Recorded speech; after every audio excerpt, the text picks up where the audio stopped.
Dakle, upravo kroz ovu liturgiju, braćo i sestre, ne neku koju ćemo tek služiti, nego baš ovu, Zlatoustovu. A Zlatoustova nije ništa do Jakovljeva, samo malo, da kažemo, adaptirana, blago sažeta, suštinski ništa mijenjano, samo malo sažeto. To je ta liturgija. Dakle, mogućnost da opštimo sa našim spasom i da se njime liječimo, njime tješimo, njime bogatimo, njime oživotvoravamo i da budemo vaistinu jedno sa njim, a ako smo se sa njim sjedinili, onda je najprirodnija posljedica da budemo jedno i jedni sa drugim. Ali ne samo mi ovdje sabrani, nego da budemo u jedinstvu i sa svetim apostolom Jakovom, braćo i sestre, pa sa svetim apostolom Pavlom, pa sa svima svetima. Takva je crkva i takvo je njeno jedinstvo. Pa da onda, ne kao ovaj bezumni bogataš, da se veselimo sebično i egoistično, nego da naučimo od crkve, da otvaramo svoje riznice. Pogledajte vi što je pravo bogatstvo i pogledajte ko je pravi bogataš i koje je pravo istinsko bogatstvo.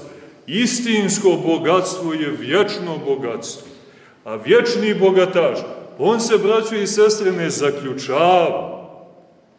On nije pod kamerama i pod obezbjeđenjima, nego ovako, široko, poziva sve i on nas preklinje da dođemo. Evo, pogledajte ono zvono. Nismo mi porukama tajno javljali jedni drugima kad će ova liturgija da se služi, nego bijemo na ona zvona po čitav dan. A za vrijeme svete liturgije udaramo na 2 zvona da nas svi čuju, jer pozivamo u ime bogatoga Boga i šedroga Oca da svi dođu i da se utješe, da se nahrane, da ne pasu travu sa stadiona, nego da pasu ovu sa nebeskih, vječnih, vječno zelenih pašnjaka, liturgijskih. Zato, braćo i sestre, nemojte da se zbunjujemo, nemojte da se dvoumimo, nego hajmo, zašto da ne? Hajmo zajedno sa svetim apostolom Jakovom, svetim apostolom Pavlom. Evo ga Jakov ovdje u arhijerejskom odjejanju u prirodnoj veličini, samo da znate, tu je stalno sa nama apostol Jakov, kao vladika, služi liturgiju. I sa svim ovim arhijerejima u redu je i sveti Sava naš sa svima svetim apostolima, da budemo istinski sjedinjeni u crkvi koja nam daje mogućnost da budemo sjedinjeni sa Bogom našim,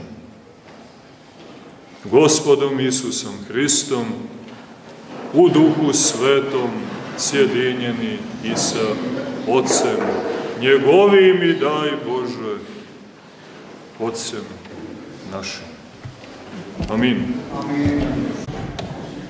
Pošto ovo naše sabranje ipak otkriva da nemamo vjeru samo na ustima, nego da ona polako dopire i do naše unutrašnjeg čovjeka, do volje, do srca.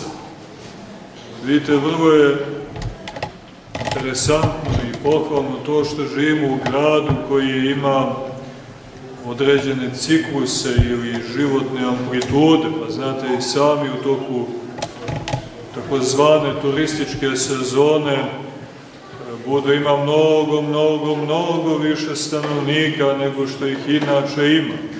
Pa se to onda obično odrazi na sve. Međutim, odražava se i na život crkve, ali na jedan drugačiji način. Slava Bogu, i u toku sezone živimo i služimo Bogu. A mnogi misle da poslije sezone nema više naroda u Budvi, da ono što je došlo, ono je i pošlo, i onda smo ostali, eto, sami i malobrojni. Ali vidite, ovdje se dešava nešto drugo, nešto neobično, a Bogom izazvano. Nas ima više za vrijeme ovih zimskih mjeseci nego ljeti, jer mnogi od vas su silom prilika, a vjerujem i protiv svoje volje, vezani. Šta ćemo?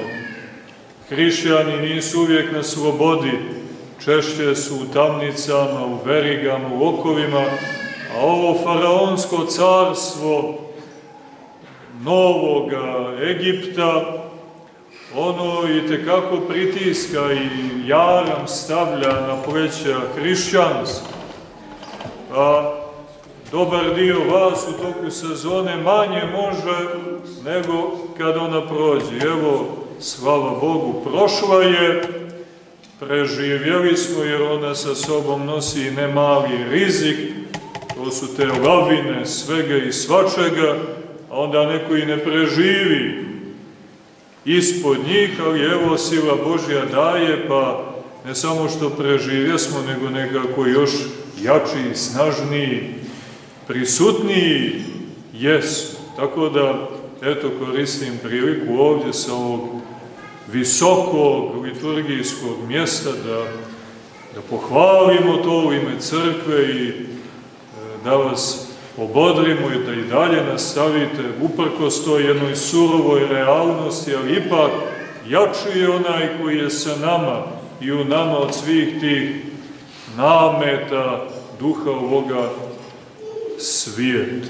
I sigurno je da ako nastavite tako hrabro, odvažno, ali isto vrijeme trpeljivo i smireno, da će Bog i sila Božja biti sa vama u sve dane.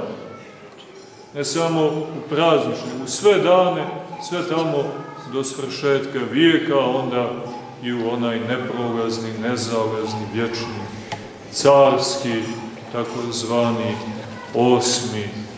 dan. Tako, samo naprijed, samo zajedno, samo sa Bogom i bez brige. Sigurno je da pobjeđujemo i da ćemo se vječnog blaženstva po njegovom nevažnom obećanju udostojiti trpljenjem svojim, spasavajući dušu svoju. A imamo radi koga i radi čega malo da potrpimo. I on je potrpio radi nas, braćo i sestre, na krstu raspet. Tako i mi malo sebe, njega radi da raspinjemo. Evo došli ste, vidite, i ovo je jedan vid fizičkog raspinjanja. Vidite i sami dok liturgija traje, pa mišići podrhtavaju, žile se lede, svijest se gubi. Borba je, ali ne može drugačije. Mogli smo mi tu ispred crkve i neki ringešpil da instaliramo, pa dok se liturgija služi, vi da se ljuljate, vrtite, prevrćete, šećernu vunu da jedete, da istaknemo tamo nekakve video bimove pa da gledate iznutra i iz polja, pa da nas onim, kako se zovu oni leteći one kamere, dronovi, pa snimak s ovog ugla, onog ugla, zgornjeg mjesta. Nema potrebe, malo ćemo se raspinjemo, malo ćemo se preznojavamo, zašto da ne i u nesvijest da padamo, ali imamo radi koga, braćo i sestre. Pa onda kad dođe vrijeme primopredaje, da duh predamo u ruke Božije, kao što ga je Sin predao Otcu, tako i mi, raspinjani Sina radi, da, to je veliki trenutak, znate, to je trenutak ishoda duše, veliki trenutak za svakog od nas. Šta veliki? Najveći.